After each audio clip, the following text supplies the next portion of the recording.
கம்ப்யூட்டரில் ஏதாவது ப்ராப்ளம் வந்துருச்சு, ஏதாவது பிரச்சனை வந்துருச்சு அப்படின்னா கம்ப்யூட்டர் பக் அப்படின்னு சொல்லுவாங்க. அதாவது பிரச்சனை ஆயிடுச்சு அப்படின்ற விஷயத்த பக் அப்படின்னு சொல்கிறோம்.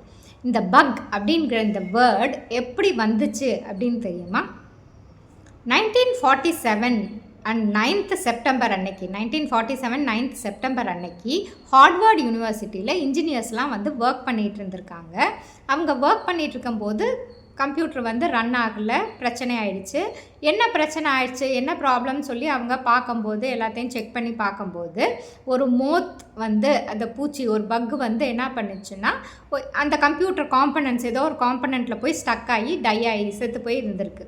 அவங்க அதை ஐடென்டிஃபை பண்ணி அந்த பக்கை வந்து ரிமூவ் பண்ணிட்டாங்க. ரிமூவ் பண்ணோடனே கம்ப்யூட்டர் வந்து ப்ராப்ளம் இல்லாமல் நல்லா சால்வ் ஆகிடுச்சு, நல்லா ரன் ஆகுது. ஸோ இவங்க என்ன பண்ணாங்கன்னா, இந்த செத்துப்போன அந்த பக் இருக்கு இல்லையா, அந்த பக்கை வந்து அவங்க லாக் புக்கில் ஸ்டிக் பண்ணி வந்து first actual case of bug being found அப்படின்னு சொல்லி அவங்க எழுதி வைக்கிறாங்க. லாக் புக்கில் ஏதாவது பிரச்சனை வந்துச்சுன்னா அது ஏன், என்ன ரீசன் அப்படின்னு எழுதி வைக்கும்போது அந்த ஸ்டிக் பண்ணி எப்படி இந்த வேர்டை வந்து இந்த சென்டென்ஸை எழுதி வைக்கிறாங்க. எழுதி வச்சுட்டு ஃபஸ்ட் கம்ப்யூட்டர் பக் ஃபவுண்ட் அப்படின்னு சொல்லி பேசிக்கிறாங்க.